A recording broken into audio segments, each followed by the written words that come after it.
भाभी ने फोन किया था? जी, जरा इससे पूछिए इस मछली में इंसान की उंगली कहाँ से आई? मुझे कुछ नहीं मालूम साहब, सच्ची मुझे कुछ नहीं मालूम।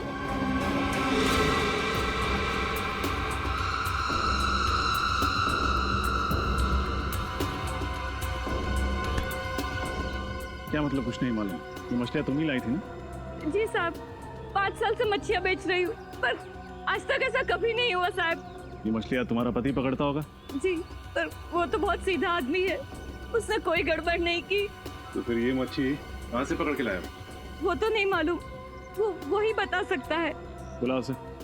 कि वो मच्छियाँ पकड़ने गया है, शाम तक लौटेगा। बाकी की मच्छियों में तो ऐसा कुछ भी नहीं है। एक काम करो, ये कार्ड रखो, तो बोलो CID ब्यूरो आके मिले। जी साहब।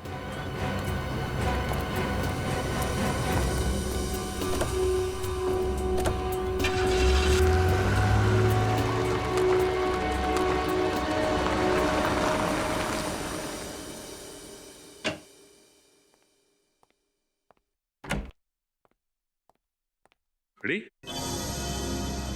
इतना परेशान क्यों लग रहे हो? कुछ नहीं सर। कुछ नहीं मतलब कुछ बात तो जरूर है। रेडी, देखो जब मैं परेशान था ना तो तुमने मेरे दिल का बोझ हल्का किया था।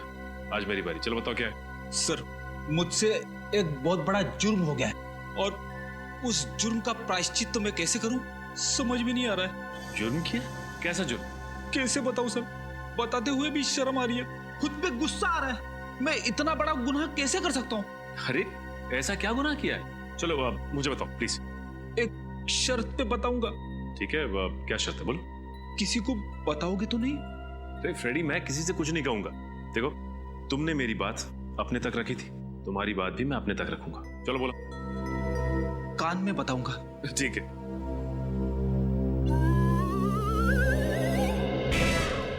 इतनी सी बात है, इस बात के लिए तुम अपने आप को गुनहगार कह रहे थे, मुजरिम कह रहे थे?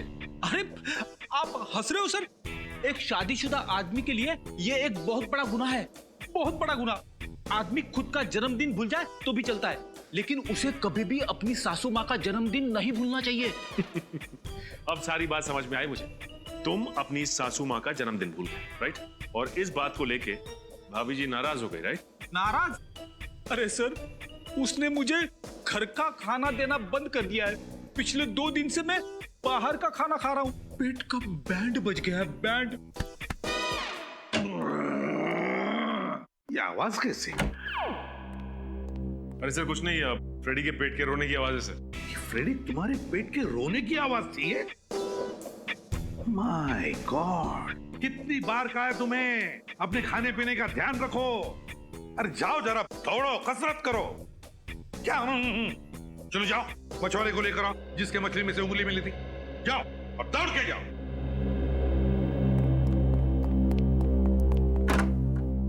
मिसिंग पर्सन ब्यूरो से क्या पता चला?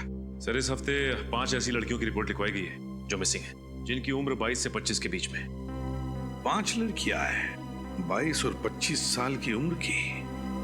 उनके घर वालों से जाकर पूछताछ करनी पड़ेगी, अच्छी तरह से पूछताछ करनी पड़ेगी। सर,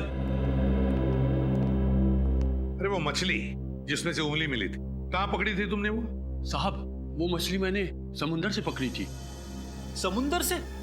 सर, इतने बड़े समुंदर में एक लड़की को ढूंढना बड़ा मुश्किल है। वही तो, और एक बार पता चल जाए ना कि वो उंगली है किस लड़की की, तो सारा राज धीरे धीरे खुल जाएगा। वही तो राज है उस उंगली के पीछे। पर क्या? और है किसकी वो उंगली? क्या है ये राज?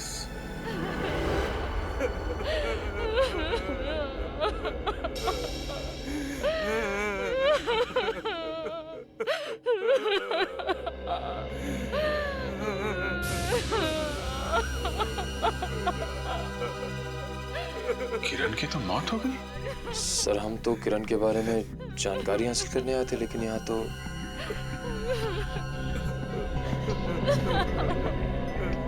जी आप माफ कीजिएगा, आप किरण के पिताजी?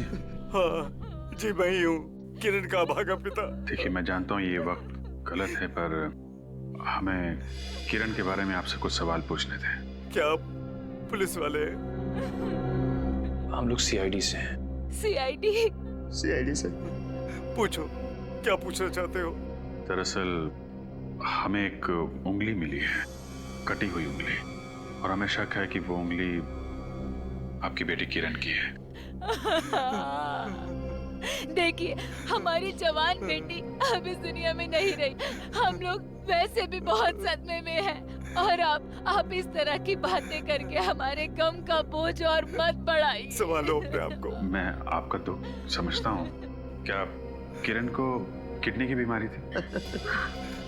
हाँ, लेकिन ये बात आपको कैसे मालूम? और उसे फंगल इन्फेक्शन भी था। जी, किडनी फेलियर की वजह से। देखिए, जिस किसी की भी ये उंगली है उसे ये बीमारी थी। अगर आप बुरा ना माने तो हम किरण का हाथ चेक कर सकते हैं।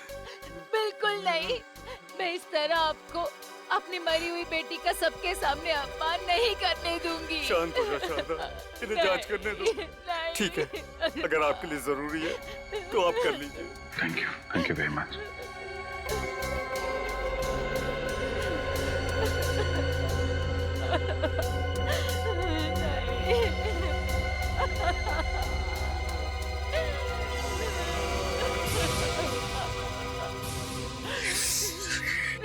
सर, इसकी उंगलियां तो ठीक हैं मगर नाखून नहीं है।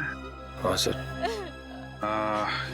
किरण तो लापता थी, फिर ये आपको कब मिली?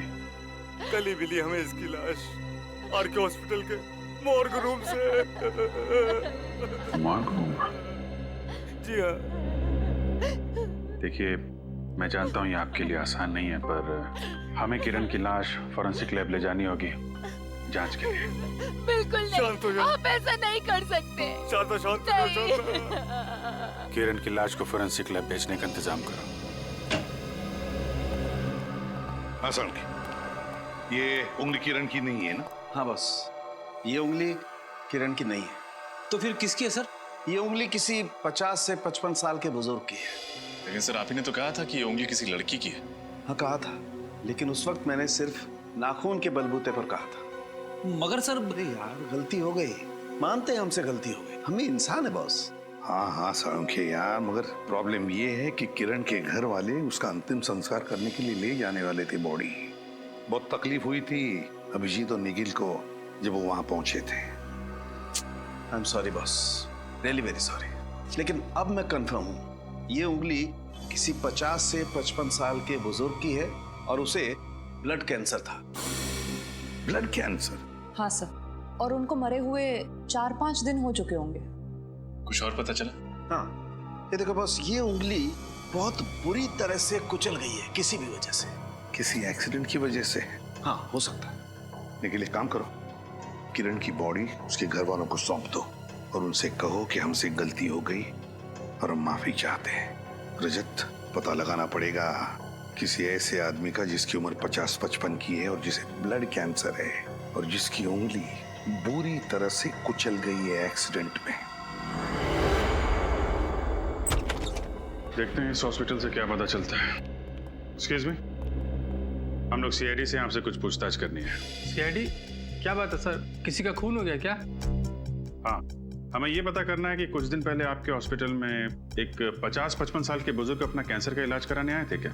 सर, यहाँ सभी मरीज कैंसर का इलाज कराने ही आते हैं। आप किसकी बात कर रहे हैं सर? उन्हें ब्लड कैंसर था और एक हादसे में उनके हाथ का आगे का हिस्सा खराब हो गया था, इसीलिए उन्होंने ऑपरेशन भी कराया था उसका। अरे बाप रे, जिस इंसान को कैंसर था उसके साथ ये हादसा भी हो गया। जिंदगी भी ना पता नहीं कितना कष्ट देती है कई लोगों को। सर, मैं चेक करके बताता। प्लीज। हाँ सर, आप ठीक कर रहे हैं। ऐसे ही एक बुजुर्ग की डिटेल है यहाँ पे। अच्छा, नाम क्या उनका? सर, इनका नाम पुनीत नाम है सर इनका। एड्रेस क्या? सर, 32 VRB रोड, ज्योति नगर। ज्योति नगर।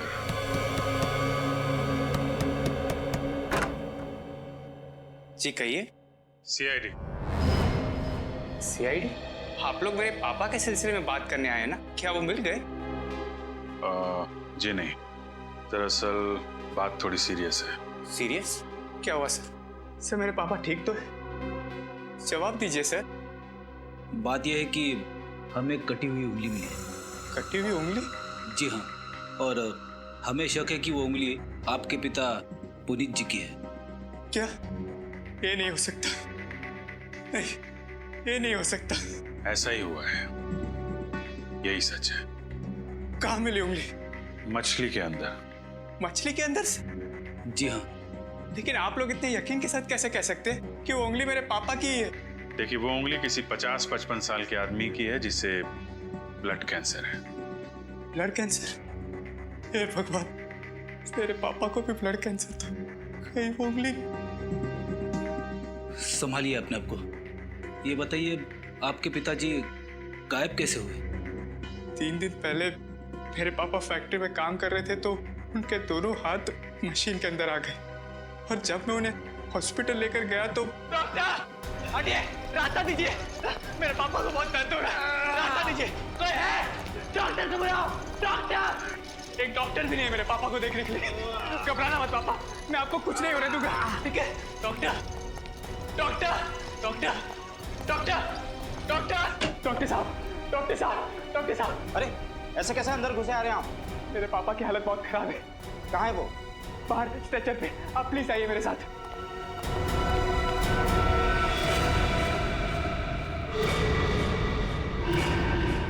कहाँ है आपके पिताजी? यहीं पे तो थे, कहाँ चले गए?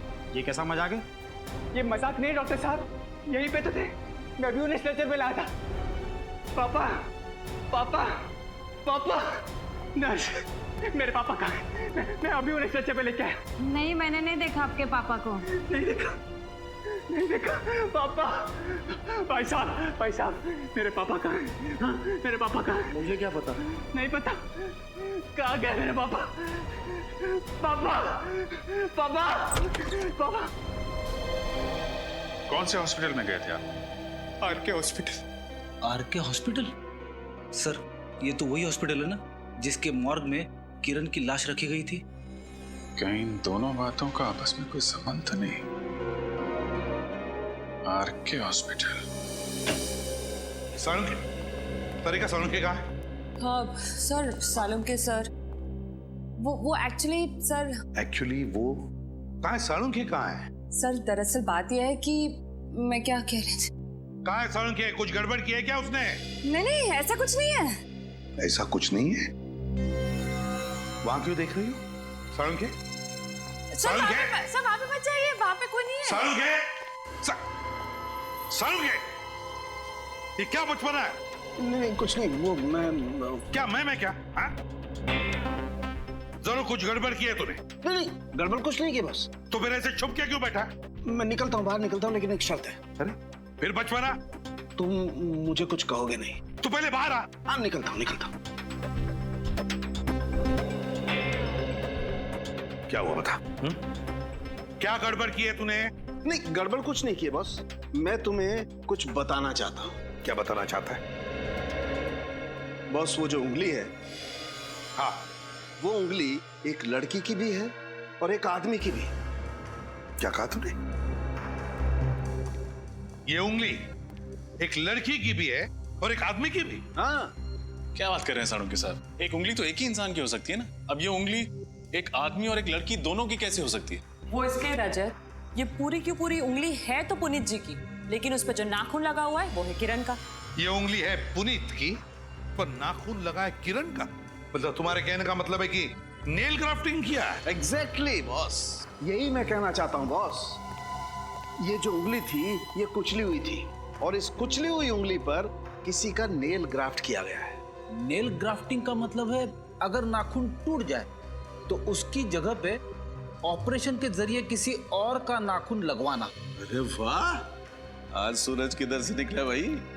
आप मेरी इंसल्ट कर रहे हैं? अरे नहीं सालुंके, किसी भी ग्राफ्टिंग में, मेरा मतलब है ऑर्गन ग्राफ्टिंग में, चलो हम नेल ग्राफ्टिंग समझते हैं। अगर उंगली आदमी की है तो उसके ऊपर नाखून लगेगा आदमी का ही, और अगर लड़की की उंगली है तो उस पर नाखून लगेगा लड़की का, है ना? नहीं तो ये रिजेक्ट हो सकता है। बिल्कुल। तो फिर ये क्या है? वही तो मैं भी सोच रहा हूँ बॉस, ये क्या है? ये किस अनाड़ी डॉक्टर ने किया है? ऐसा तो कहीं होता ही नहीं है। मगर जो कुछ भी हुआ है आरके हॉस्पिटल में ही हुआ है। क्योंकि पुनीत भी गया था आर के हॉस्पिटल में और किरण की लाश भी मॉर्ग में थी आर के हॉस्पिटल में। तो गड़बड़ जो कुछ भी है उस आर के हॉस्पिटल में ही है। जी कहिए। मैं सीआईडी से हूँ। पुनीत जी के बारे में आपसे कुछ पूछताछ करनी है। पुनीत? कौन पुनीत जी? राहुल के पिताजी, ये राहुल। कुछ याद आया आपको? ये अपने पिता के इलाज के लिए आपसे विनती करता रहा और इसी बीच पुनीत जी हॉस्पिटल से गायब हो गए। अच्छा, राहुल के पिताजी, इनकी बात कर रहे हैं आप? सर वो हॉस्पिटल से कहाँ चले गए किसी को कुछ पता नहीं चला। कमाल, कैसा हॉस्पिटल है? एक घायल मरीज यहाँ से गायब हो जाता है और किसी को कुछ पता नहीं चलता। सर पहले तो मुझे लगा कि वो मजाक कर रहा था, लेकिन जब बाद में पता चला तो सचमुच सर मुझे बहुत बुरा लगा। नहीं साहब, मैंने नहीं देखा। वो आदमी कहाँ गया? तुमने कुछ देखा कैसे नहीं? एक आदमी हॉस्पिटल से अचानक गायब हो जाता है और तुम कहते हो कि तुमने कुछ देखा ही नहीं। पुनीत जी के हाथों से खून बह रहा था, वो दर्द से करा रहे थे और किसी ने कुछ देखा ही नहीं। कमाल है साहब, मैं बिल्कुल आपसे सच कह रहा हूँ। मैंने उन्हें अंदर आते हुए तो देखा था, पर बाहर जाते नहीं। वो इस गेट से बाहर नहीं गए। अगर इस गेट से बाहर नहीं गए तो क्या हॉस्पिटल में कोई और भी रास्ता क्या बाहर निकलने का? हाँ साहब, शायद वो दूसरे गेट से गए होंगे। दूसरे गेट से? अच्छा, उस गेट पे कोई वॉचमैन रहता है? जी साहब, वहाँ रघु नाम का वॉचमैन बैठता है। अच्छा, वो गेट किस तरफ है? साहब उस तरफ है। तो आपने भी उस घायल आदमी को यहाँ से जाते हुए नहीं देखा?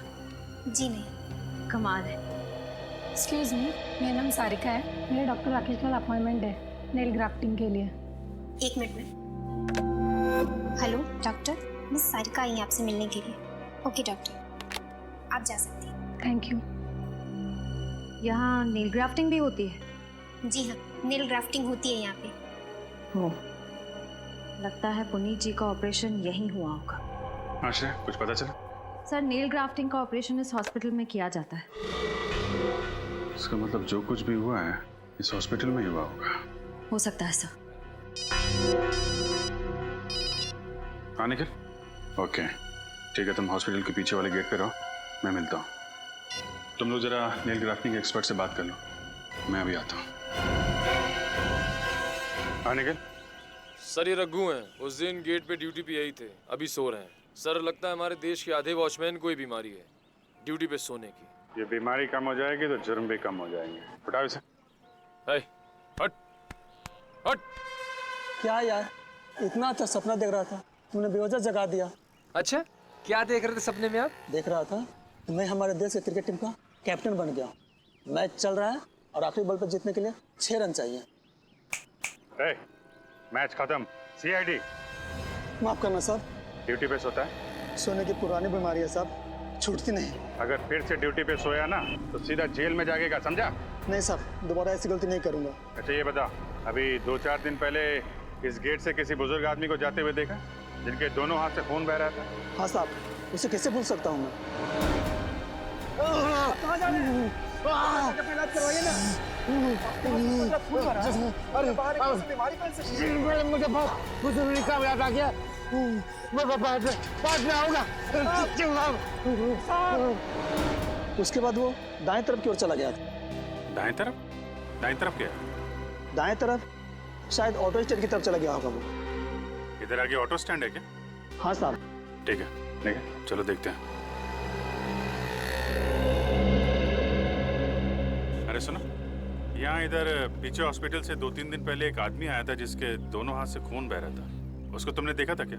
नहीं, मैंने नहीं देखा।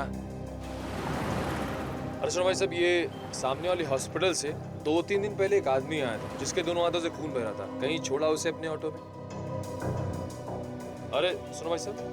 जी साहब। ये सामने वाले हॉस्पिटल से 2-3 दिन पहले एक आदमी आया था जिसके दोनों हाथों से खून बह रहा था। उसे आपने अपने ऑटो में कहीं छोड़ा क्या? जी साहब, याद आया। मैंने तो उसे अपने ऑटो में बिठाया था साहब। उसके दोनों हाथों से इतना खून बह रहा था कि मेरी ऑटो के अंदर चारों तरफ खून ही खून हो गया और शाम को मुझे ऑटो धोना भी पड़ा अपना। कहाँ छोड़ा? कहाँ था उस आदमी को तुमने? साहब याद आया, पुष्पा रोड के पीछे ना एक पुरानी झील है, वहाँ छोड़ा था उसको।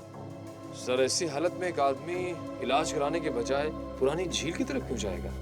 ये बात तो है, जरूर कुछ ना कुछ होगा उस झील के पास में। अच्छा, जब उस आदमी को झील के पास छोड़ा था वहाँ पे कोई और आदमी भी था? नहीं साहब, वहाँ कोई नहीं था, बल्कि वो जगह ना एकदम सुनसान थी। मतलब जो कुछ भी हुआ है उस पुरानी झील के पास ही हुआ है। शायद किसी ने पुनीत को मार के उसमें डाल दिया और फिर उसकी उंगली उस झील के अंदर मछली के पेट तक पहुंच गई। मुझे कल तक तुम सबके असाइनमेंट्स चाहिए, ओके? सर प्लीज एक हफ्ता और दे दीजिए। नो जिमी, जिंदगी में डेडलाइन की कुछ अहमियत होती है, उसका पालन करना सीखो। अरे आप लोग? जी हम लोग सीआईडी से। सीआईडी? जी हाँ सीआईडी। तुम लोग जाओ। कहिए मैं आपकी क्या मदद कर सकता हूँ? इस हॉस्पिटल में नेल ग्राफ्टिंग एक्सपर्ट आप ही हैं ना? जी हाँ। तो आप ये बताएंगे कि किसी आदमी की उंगलियों पे औरत के नाखून लगाए जा सकते हैं? वैसे तो लगाए जा सकते हैं, लेकिन ऐसा कोई करता नहीं। हम यहाँ लड़के के हाथ में लड़के के और लड़कियों के हाथ में लड़कियों के ही नाखून लगाते हैं। तो फिर आपने पुनीत के हाथों पर किरण के नाखून क्यों लगाए? कौन पुनीत और किस किरण की बात कर रही हैं आप? हम इस पुनीत और इस किरण की बात कर रहे हैं। ये पुनीत है और ये किरण। कुछ याद आया आपको? अरे ये तो... जी हाँ, लाश की फोटो है। नहीं, मैं इन दोनों में से किसी को नहीं जानता। देखिए आप झूठ मत बोलिए। ये पुनीत है जो अपने बेटे के साथ यहाँ पे आए थे, इनका एक्सीडेंट हुआ था। और ये किरण जो आपके हॉस्पिटल के मॉर्ग रूम में थी। देखिए इस हॉस्पिटल में सैकड़ों मरीज होते हैं, मैं सबके नाम तो याद नहीं रख सकता। मैं आपके सवाल के जवाब में इतना ही कहूंगा कि मैंने ऐसी नेल ग्राफ्टिंग कभी नहीं की। आपने नहीं किया तो इस हॉस्पिटल में किसी और ने किया होगा। मगर मेरे अलावा कोई भी डॉक्टर इस हॉस्पिटल में नेल ग्राफ्टिंग करना जानता ही नहीं। लेकिन आपके स्टूडेंट्स तो जानते हैं ना? मेरे स्टूडेंट्स? जी हाँ आपके स्टूडेंट्स। उनका नाम नंबर चाहिए हमें। नाम और नंबर? जी हाँ। क्यों? उनकी खातिरदारी जो करनी है और उसके लिए उन्हें ब्यूरो ले जाना होगा। देखिए हमें अच्छी तरह से पता चल चुका है कि मिस्टर पुनीत की नेल ग्राफ्टिंग तुम में से किसी ने की है। बताओ किसने की है? सर हम लोग तो स्टूडेंट है, पढ़ाई करते हैं, हम ऐसे क्यों करेंगे? जीके हॉस्पिटल के नेल ग्राफ्टिंग सर्जन का कहना है कि उन्होंने इस तरह की नेल ग्राफ्टिंग बिल्कुल नहीं की। तो बचते हैं सिर्फ आप लोग। बोलिए आप में से कौन है जिसने ये नेल ग्राफ्टिंग की? कौन है जिसने किरण की उंगलियों के नाखून पुनीत जी को लगाए? सर अगर हमें नेल ग्राफ्टिंग करनी होती तो हम लड़की के नाखून पुनीत जी को क्यों लगाते? ये तो हमारे उसूलों के खिलाफ है सर। वो इसलिए क्योंकि उस वक्त किरण की लाश भी तुम्हारी हॉस्पिटल के मॉर्ग रूम में पड़ी हुई थी। तुम लोगों ने सोचा कि क्यों ना किरण के ही नाखून लगा दिए जाए। अरे क्या हुआ, तुम्हें तो बड़े पसीने आ रहे हैं। लो पहुंच लो। ऐसी तो कोई बात नहीं है। रेडी? इसे सिर्फ पसीना ही नहीं आ रहा है, इसके तो हाथ भी कांप रहे हैं। नाम क्या है तुम्हारा? जिमी। जिमी, कहीं ये नेल ग्राफ्टिंग तुम्ही ने तो नहीं की है? नहीं सर। देखो जिमी झूठ मत बोलो, झूठ बोलना भी एक अपराध है, समझे? सर माफ कर दो सर, गलती होगी। पुनीत अंकल की नेल ग्राफ्टिंग मैंने की थी। जिमी तुम ऐसा कर भी कैसे सकते हो? मैं क्या करता, मैं मजबूर था।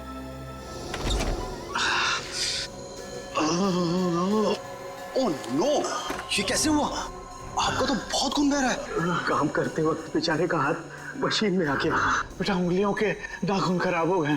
अंकल अगर नाखून खराब हो गए हैं तो हो सकता है नेल ग्राफ्टिंग करानी पड़े। पर बेटा इसमें तो बहुत खर्च आएगा। देखो बेटे, ना तो इनकी इतनी हैसियत है और ना ही इनके बेटे राहुल की इतनी हैसियत जो लाखों रुपए के इलाज का खर्च उठा सके। देखिए अंकल, मैं 25-30 हजार तो दे सकता हूँ, लेकिन उससे ज्यादा नहीं बेटा, तुम गलत समझ रहे हो। हमें पैसे नहीं चाहिए।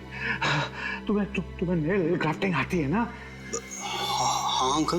बस बेटा हम ये चाहते हैं कि तुम मेरी उंगलियों को नाखून लगा दो। नहीं अंकल, आप तो जानते हैं ना कि मैं पढ़ाई कर रहा हूँ और अंकल मुझे ये सब करने की अनुमति नहीं है। नहीं बेटा, हमें पूरा विश्वास है कि तुम ये कर सकते हो। नहीं अंकल। हाँ बेटा, और फिर तुम डॉक्टर लोगों की भलाई के लिए तो बन रहे हो ना? हाँ अंकल, पर गुनाह मत करना। अगर मेरा हाथ बेकार हो गया तो फिर मैं खर्चा कैसे चला पाऊंगा बेटा?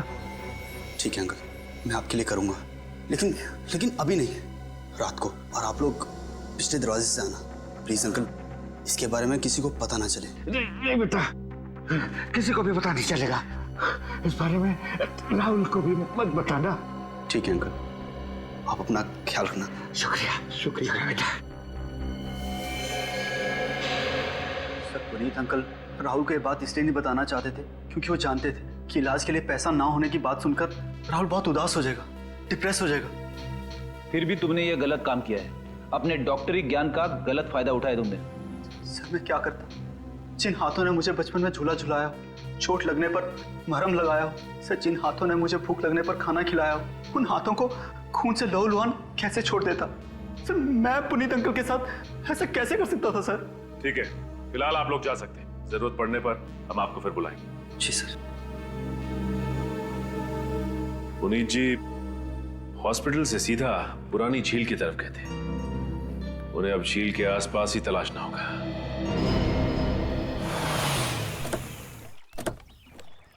कुछ तो बोलिए सर।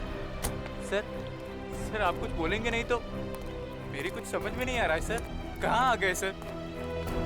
सर आप लोग ऐसे चुप रहेंगे तो प्लीज सर बताइए ना, हम लोग यहाँ पुरानी झील पे क्यों आए सर? क्योंकि पुनीत जी हॉस्पिटल से सीधे यहीं आए थे और हमें शक है कि... नहीं सर, आप प्लीज ये मत कहिएगा कि आपको शक है कि मेरे पापा की लाश इस झील में है। मेरे पापा जिंदा है सर। मेरा दिल कह रहा है कि उन्हें कुछ नहीं हो सकता, उन्हें कुछ नहीं हो सकता है सर। मैं भी यही उम्मीद करता हूँ। आप लोग तलाशी शुरू कीजिए।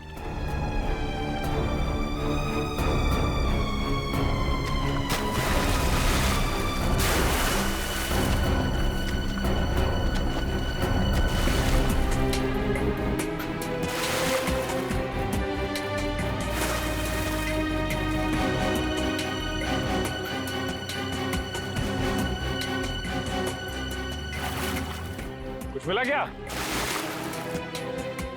सर कुछ भी नहीं है। मैंने कहा था ना सर, मेरे पापा बिल्कुल ठीक है। पापा बिल्कुल ठीक है। देखो राहुल, जब तक अच्छी से तलाशी नहीं ले लेते कुछ कहा नहीं जा सकता। ढूंढो और ढूंढो। सर चाकू मिला है। चाकू लेके आओ।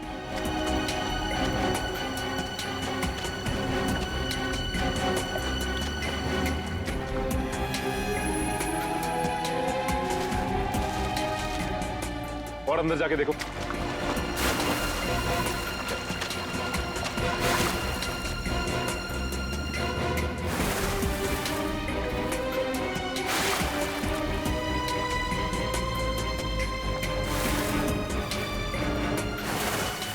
सर यहाँ लाश है सर। लाश? लाश? लाओ बाहर लेके आओ। ए जल्दी आओ। चलो पकड़ो, लाश निकालो।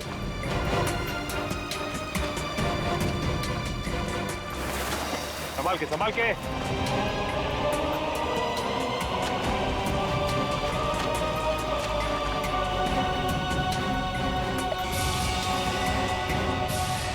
पापा! पापा! ये नहीं हो सकता।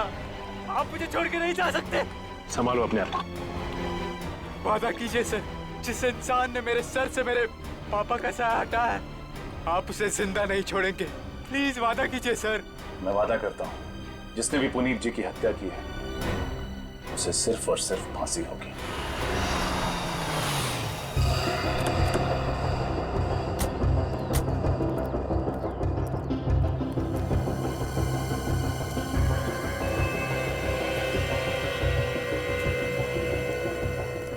आप लोग साहब? हम लोग सीआईडी से, यहाँ के मैनेजर या मालिक जो कोई भी है जल्दी बुलाओ उन्हें। जी सर।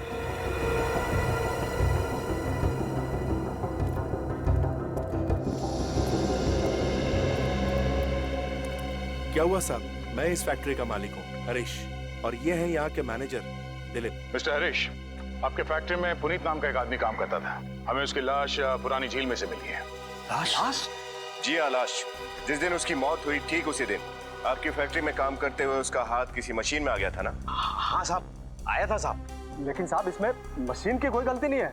पुनीत खुद ही बहुत लापरवाही से काम करता था साहब। बिल्कुल नहीं साहब, हमने पुरानी मशीनें बदलने के लिए इन्हें कई बार कहा, इन्होंने एक भी नहीं सुनी। अब इसका नुकसान तो हम मजदूरों को उठाना पड़ता है साहब। साहब ये झूठ बोल रहा है। मेरे पास सारी मशीनों की रसीदें हैं, आप खुद चेक कर लीजिए। मशीनों को ज्यादा साल नहीं हुए। वो तो हम बाद में देख लेंगे। फिलहाल हम लोग यहाँ पे पुनीत के खून के बारे में जानने आए हैं। क्या पुनीत का खून हुआ? हाँ खून। पहले किसी ने पुनीत को चाकू से मारा और फिर उसकी लाश को झील में फेंक दिया। पर साहब ऐसा क्यों करेगा कोई?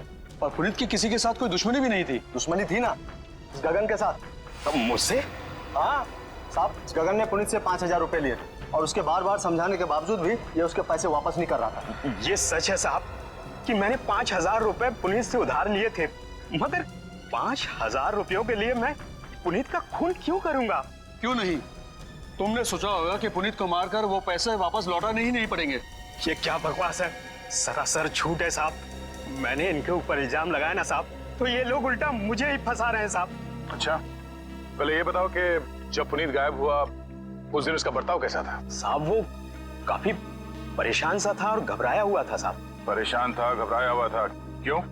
उसकी वजह तुमने जानने की कोशिश नहीं की? हाँ, मैंने उससे कई बार जानने की कोशिश की, लेकिन उसने मुझे कुछ नहीं बताया। आप लोगों को मालूम है पुनीत की परेशानी की वजह क्या थी? साहब पक्का तो नहीं मालूम, मगर शायद वो रमेश जी की वजह से परेशान होंगे। रमेश? कौन रमेश? वो साहब कोई नहीं साहब, कोई नहीं। देखो, अपने मालिक से डरने की कोई जरूरत नहीं है, जो भी बात है खोल के बोलो। साहब जिस दिन पुनीत जी गायब हुए थे उसके ठीक एक दिन पहले रमेश जी भी गायब हुए थे। रमेश गायब हो? ये रमेश यहाँ पे फैक्ट्री में काम करता था? जी साहब। आपने रमेश के गायब होने की रिपोर्ट नहीं लिखवाई पुलिस में? मैं लिखाने जा रहा था साहब, पर इन साहब ने मना कर दिया। साहब मैं घबरा गया था कि पुलिस के चक्कर में कहीं मेरी इस फैक्ट्री को ताला न लग जाए। ताला तो अब भी लगेगा आपके फैक्ट्री में। विनीत, फैक्ट्री को सील कर दो। यहाँ तब तक काम नहीं होगा जब तक हम इस केस के जड़ तक नहीं पहुंच जाते, समझे? अरे साहब ऐसा मत कीजिए, इस फैक्ट्री से कई मजदूरों के घर चलते हैं। क्यों मालिक, आज हमारे घरों की बड़ी फिक्र हो रही है? नहीं गगन, तुझे तो मैं बाद में देख लूंगा। हाँ, देख लेना। जरूर इस पुनीत के खून का राज रमेश के साथ जुड़ा हुआ है। तो ये बात तो पक्की है कि ये उंगली पुनीत की है। हाँ बॉस, और ये बात भी पक्की है कि इसका खून इसी चाकू से हुआ है जो आपको झील में मिला था। कुछ नई बात बता सालुंकी। नई बात बताने के लिए बुलाया, आओ। ये देख रहे हो क्या है? पानी। रेडी सर, पानी के ऊपर तैरता हुआ कुछ नजर आ रहा है? तेल? बिल्कुल, और ये तेल मिला है मुझे पुनीत जी के पेट में। मतलब समझते हो इसका फ्रेडी? समझ गए सालुंके साहब, झील की पानी में तेल था जो पुनीत के पेट में चला गया। नहीं फ्रेडी, ये तेल पहले से इनके पेट में था। सर कहीं पुनीत ज्यादा तला हुआ खाना तो नहीं खाता था? नहीं फ्रेडी, तला हुआ खाना खाने से ये तेल पुनीत के पेट में नहीं आया है। ये तेल पुनीत को पिलाया गया है, जबरदस्ती पिलाया गया है। सर पुनीत जी तेल की फैक्ट्री में काम करते थे ना, फिर वहीं कहीं। बिल्कुल सही रजत, बिल्कुल सही। पुनीत की मौत का राज वहीं पर छुपा हुआ है जहां पर ये काम कर रहा था, उसी ऑयल फैक्ट्री में।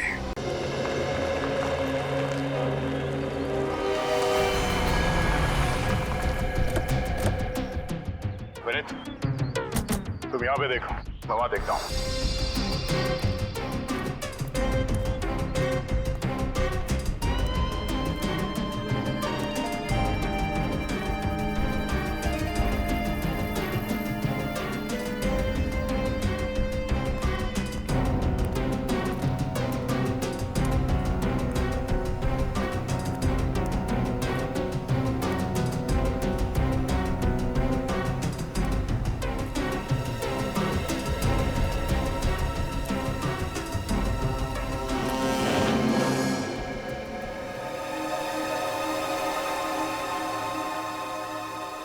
काफी ढीली है यहाँ पे।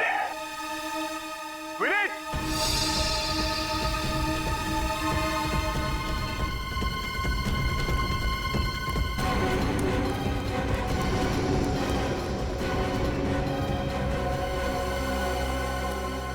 Yes sir.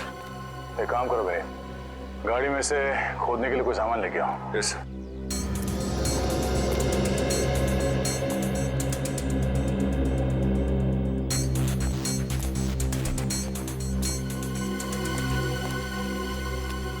प्लीज खोदना शुरू करो।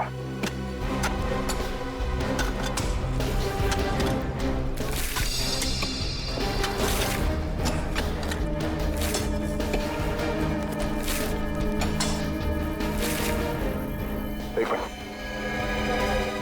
हाथ से हटाओ।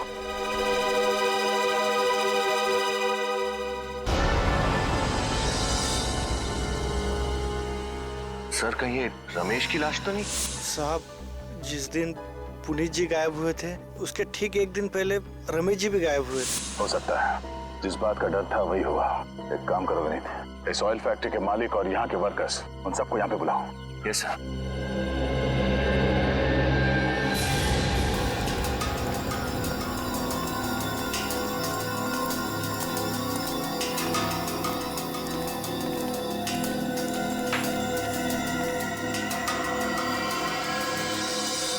साहब, ये तो रमेश है। रमेश की लाश को यहाँ गाड़ रखा है और हम में से किसी को कुछ खबर नहीं। तो मिस्टर हरीश, क्या कहना है आपका? मैं क्या कहूँ सर, मुझे नहीं मालूम कि ये लाश यहाँ कैसे आ गई। लाश? इस लाश का नाम रमेश है। इसका नाम जरा इज्जत से लीजिए। आपकी तिजोरियां भरने में इसने भी खून पसीना बहाया है, समझे? सर इस रमेश को भी उसी तरह चाकू घोंप कर मारा गया है जिस तरह पुनीत को मारा था।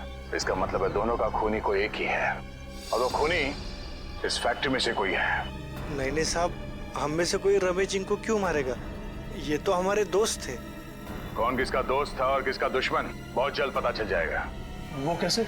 आज शाम 7 बजे एमआई रोड पे एक गवाह खूनी का नाम बताने वाला है। उसने खुद पुनीत का खून होते हुए देखा है। क्या? जी हाँ। बस आज शाम तक का इंतजार है, फिर पता चल जाएगा खूनी कौन है और वो होगा सलाखों के पीछे।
अरे तुम?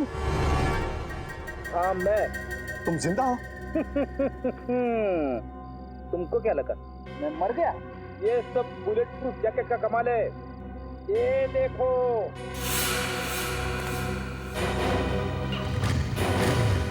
रुक जा!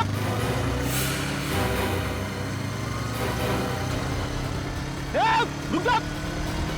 सर, जल्दी जल्दी!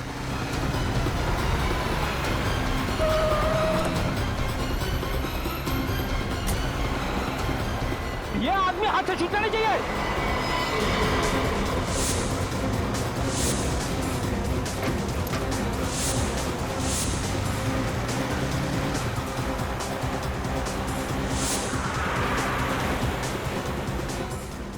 सर, ये तो हाईवे की तरफ भाग रहा है। हाईवे तक पहुंचने से पहले ही पकड़ लेंगे फिर।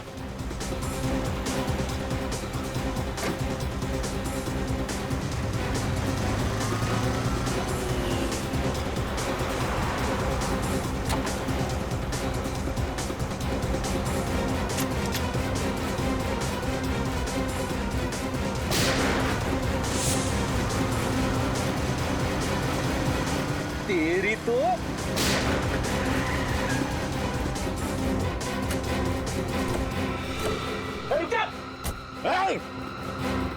अरे घूंघट तो उतार। ओ, तुम हो? क्या सोचा था सीआईडी से बच के भाग जाओगे? गलती हो गई साहब, माफ कर दीजिए मुझे साहब। दो खून हो गए साहब। चुप!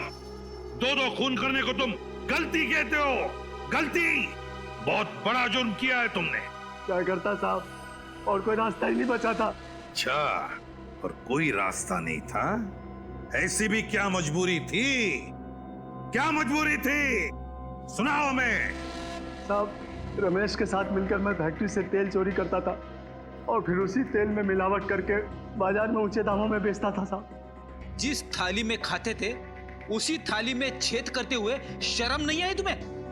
कभी कभी इंसान पैसे की लालच में अपने रास्ते से भटक जाता है साहब। मैं भी भटक गया था साहब, और शायद रमेश को अपनी गलती का एहसास हो गया था और वो मुझसे कहने लगा था कि बहुत जल्द ये सब बंद करना होगा। मेरी बात को समझ दिलीप, पैमाने की घी की रोटियों में वो सुकून नहीं है जो ईमानदारी की रूखी सूखी रोटियों में सुकून है। हाँ। अच्छा बेटा, तेरा पेट भर गया तो अचानक से तेरे जमीर में ईमानदारी के दीपक जलने लगे। एक बात याद रख, ईमानदारी के दिए को गरीबी की हवा के झोंके पल भर में बुझा देते हैं। नहीं दिलीप, ऐसी कोई बात नहीं है। मैं अपने मालिक को और ज्यादा धोखा नहीं दे सकता, इसलिए आज से इस काले धंधे में तुम्हारा साथ नहीं दे सकता भाई। बस तू मत दे मेरा साथ, मैं ये काम अकेला भी कर सकता हूँ। नहीं, तुम ऐसा नहीं कर सकते हो। अगर तुम ऐसा करोगे तो मैं मालिक को सब कुछ बता दूंगा। तो ईमानदारी की चिंगारी इतनी भड़क चुकी है तो आज मैं तुझे दिखाता हूँ कि इस चिंगारी को मैं कैसे बुझाता हूँ।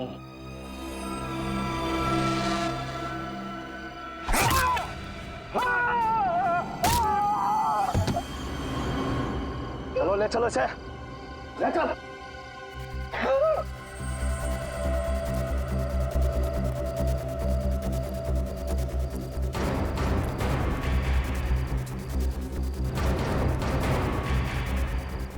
चलो चलो जल्दी चलो।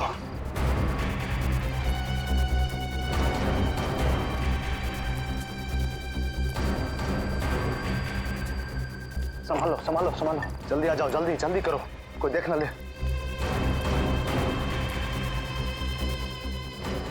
जल्दी खोलो, जल्दी करो,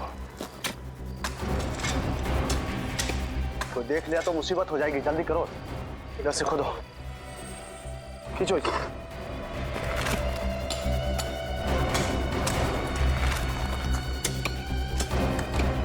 उठाओ,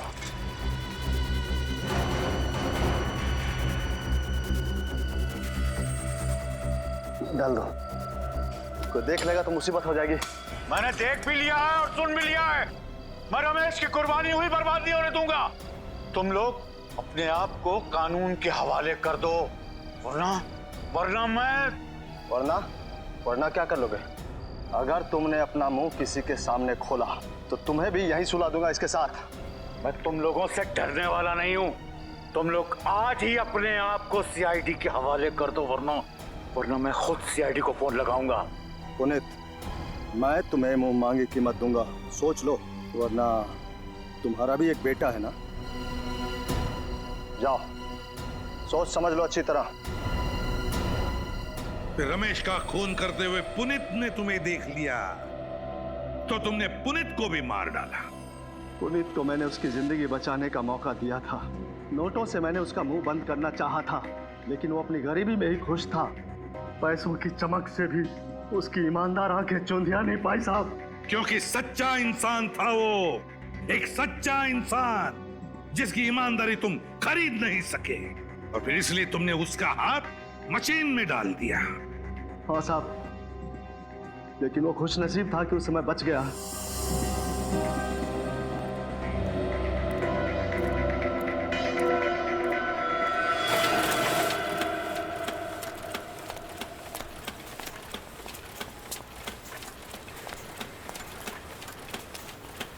पुनीत, तो फिर क्या सोचा तुमने? सोच लिया मैंने, मैं सीआईडी के पास जाऊंगा। जब सोच लिया है तो फिर काम पे लग जाओ। क्या कर रहा है? ये क्या हो रहा है?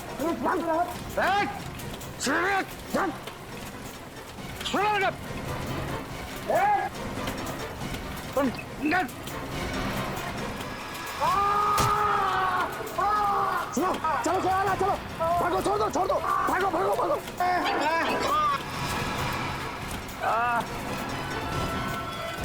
अरे पुनीत, पुलिस कैसे हो गया भाई? पुलिस पुलिस मैं राहुल को फोन लगाता हूँ। पुलिस राहुल, तुम्हारे पापा का हाथ मशीन में आ गया बेटा। हम सब संभाल रहे बेटा, तुम जल्दी आ जाओ बेटा। और तुम उसके पीछे पीछे हॉस्पिटल तक पहुंच गए इस मौके की तलाश में कि कब उसे मार सको। हाँ साहब, और वो मौका मुझे मिला पुरानी झील के पास, जहाँ पुनीत आया था वो चाकू लेने, जिस चाकू से मैंने रमेश का खून किया था, और वो चाकू लेकर आपके पास आने वाला था। इसीलिए मैंने उसी चाकू से उसका भी खून कर दिया, और फिर सबक सिखाने के लिए मैंने उसके मुंह में वही तेल डाल दिया। छोड़ दे। नीचे ले इसको, नीचे बिठा। वो खोल इसका।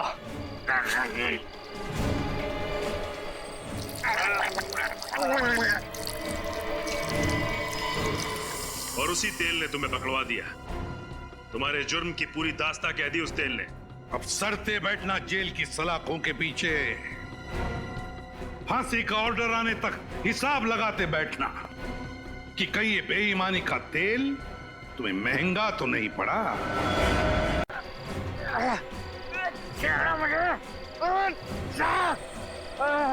क्यों पकड़ लग रहा हूँ ये छोड़? नीचे बिठा से, नीचे बिठा। मुंह खोल इसका।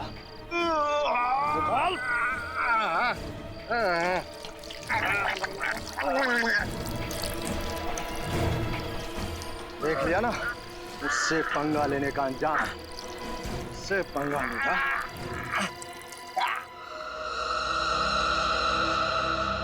बॉस, ये उंगली एक लड़की की है जिसकी उम्र 22 से 25 साल के बीच में है। सर कोई और खास बात? हाँ, एक खास बात पता चली है। ये उंगली जिस किसी भी लड़की की है उसे जरूर कोई किडनी की तकलीफ और फंगल इन्फेक्शन हुआ है। इतनी कम उम्र में किडनी की बीमारी? बीमारियां आजकल उम्र देख के नहीं होती हैं फ्रेडी। निखिल, एक काम करो, पता लगाओ इस हफ्ते भर में 22 और 25 साल की उम्र की कितनी लड़कियां गायब हुई हैं और उनके गायब होने के रिपोर्ट्स लिखवाए गए हैं। हाँ सर, मेरी समझ में ये नहीं आ रहा है कि उस लड़की की उंगली वहां तक पहुंची कैसे? मच्छी ले लो, मच्छी, ताजी ताजी मच्छी, पापलेट, सुरमई, झींगा, मच्छी ले लो, ताजी ताजी मच्छी, मच्छी ले लो, मच्छी, ताजी ताजी मच्छी। मच्छी ताजी है ना? एकदम ताजी। दो हाथ बांगड़ा, पापलेट कैसा दिया है? 800 साहब। 800 कुछ है? अरे पापलेट बेच रही या सोना? अरे क्या साहिब, मैं मजाक करते हैं। सोना किधर 800 में मिलेगा? एकदम सही भाव है। ये 500 रख और सारी पापलेटें बांध दे। नहीं नहीं साहब, मेरा आदमी बहुत मेहनत करके मच्छी पकड़ के लाता है, ये भाव नहीं परवड़ेगा। ये 100 और 600 रख। ना आपका ना मेरा, 750 लूंगी। बोलो, बांधू मच्छी? 600 अपना आखिरी ऑफर है, वरना बाजार में और भी बहुत अच्छी जगह अच्छी मच्छी मिलती है। हाँ साहब, आप उधर से ही लो, आपका भी भला होएगा, उनका भी भला होएगा। दो हाथ दो जरा। ये तो अजीब मुसीबत है। मच्छी ले लो, मच्छी। अजीब मच्छी वाली है तो। ताजी ताजी मच्छी। अरे वो मच्छी वाली, झींगा है क्या? है भाभी, आइए।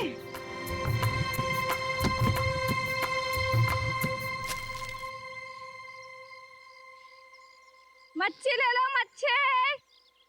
ओ ताई, यहाँ ना। आली आली। सिंगाड़ा है क्या? आहे आहे, हाथ दे मला। ये बघा, देखने में तो ठीक लग रही है, जरा काट के बताना। क्या मेम साहब, बाहर से जितना ताजा है अंदर से भी उतना ही ताजा है।